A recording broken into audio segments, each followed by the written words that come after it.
குரு அதிச்சார பயிற்சி மேஷராசிக்காரர்களுக்கு என்ன செய்ய போகிறது? மேஷராசிக்காரர்களை பொறுத்த வரைக்குமே 4ஆம் இடத்திற்கு குரு வருகிறார். எப்ப வராரு?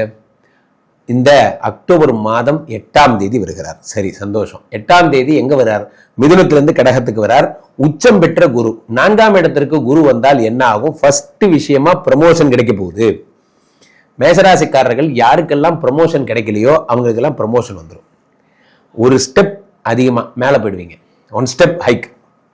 சார், நான் சாதாரண வேலை தான் பார்த்துட்டு இருந்தேன், எனக்கு இப்போ அடிஷனல் ஜாப் வந்துருச்சு, அடிஷனல் ப்ரமோஷன், கூடுதல் இன்சென்டிவ், கூடுதல் வருமானம் போன்றவைகள் ஏற்படும். மேஷராசிக்காரர்கள் யாரெல்லாம் கார் வாங்கணும்னு ஆசைப்படுறீங்களோ அவர்களுக்கெல்லாம் கார் கிடைக்கும். கார் வாங்க போறீங்க, கார் வாங்குவீங்க. சொந்தமா வீடு, வண்டி, வாகனம் எல்லாம் வாங்குவீங்க. லேண்டு எல்லாம், அதாவது 4 என்பது வீடு மாடு மனைன்னு பேர். வீடு மாடு மனை.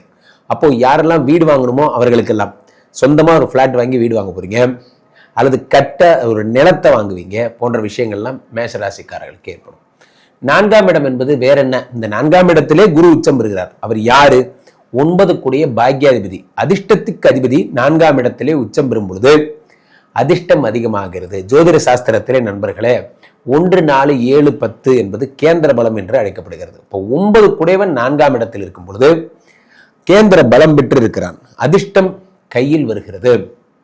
அப்போ யாரெல்லாம் அதிர்ஷ்டத்தை நம்பி வேலை செய்கிறீங்களோ அவர்களுக்கெல்லாம், நான் சினிமா துறையில இருக்கேன் சார், நான் ஒரு பூக்கடை கூட எடுத்துக்கோங்க, ஒரு பூக்கடை, அது கூட அதிர்ஷ்டத்தை சார்ந்தது தான். ஒரு பொக்கே கடை வச்சிருக்கேன், அவர்கள் கூட அதிர்ஷ்டத்தை சார்ந்தவர்கள் தான். அப்போ காலையில் ஆரம்பிச்சா சாயந்தரத்துக்குள்ள வித்துடணும், அவ்வளவுதான். அன்றாட வேலைக்கு தான் சார் நான் போறேன். காலையில் இப்போ கடையை விரிச்சேன்னா சாயந்தரத்துக்குள்ள எல்லா பொருளும் வித்துருச்சா உண்டு, இல்லைன்னா எனக்கு நஷ்டம் சார். ஹோட்டல் துறையில் இருக்கிறவங்களுக்கும் சரி, முக்கியமாக ஹோட்டல் துறையில், ஏன்னா சந்திரனுடைய வீடு அது. ஹோட்டல் இண்டஸ்ட்ரீஸ் யார் யாரெல்லாம் வச்சிருக்கீங்களோ, நான் ஒரு கையேந்தி பவுன் மாதிரி தான் சார் வச்சிருக்கேன் போன்றவர்களுக்கெல்லாம் கூட மிக அற்புதமான ஒரு பலன். உணவு சம்பந்தப்பட்ட தொழில்களில் ஈடுபவர்களுக்கு இந்த 4ஆம் இடம் என்பது சந்திரனுடைய வீடு. அந்த வீட்டிலே குரு பகவான் உச்சம் என்பதால் அம்மாவுக்கு குரு ஆக்சுவலா அது என்ன ஒரு 2 விதமான பெனிஃபிட் இந்த உலகத்துக்கு தரப்போகுது. ஒன்று குரு சந்திர யோகம் என்று பெயர். குரு சந்திரனோடு சேர்ந்திருக்கும் இந்த யோகத்தை குரு சந்திர யோகம் என்று அழைக்கிறார்கள்.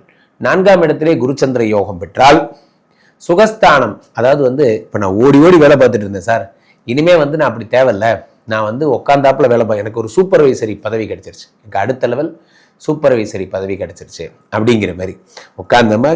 நான் மார்க்கெட்டிங் எக்ஸிக்யூட்டிவாக இருந்தேன், நான் ஓடி ஓடி வேலை பார்த்துட்டு இருந்தேன், இனிமேல் நான் ஓட தேவையில்லை, எனக்கு ஒரு சீட்டு போட்டு கொடுத்து உட்கார வச்சிட்டாங்க, உட்காந்தாப்புல நான் வேலை பார்ப்பேன் போன்றவைகள் ஏற்படும். 4ஆம் இடத்திலே இந்த குரு சந்திர யோகம்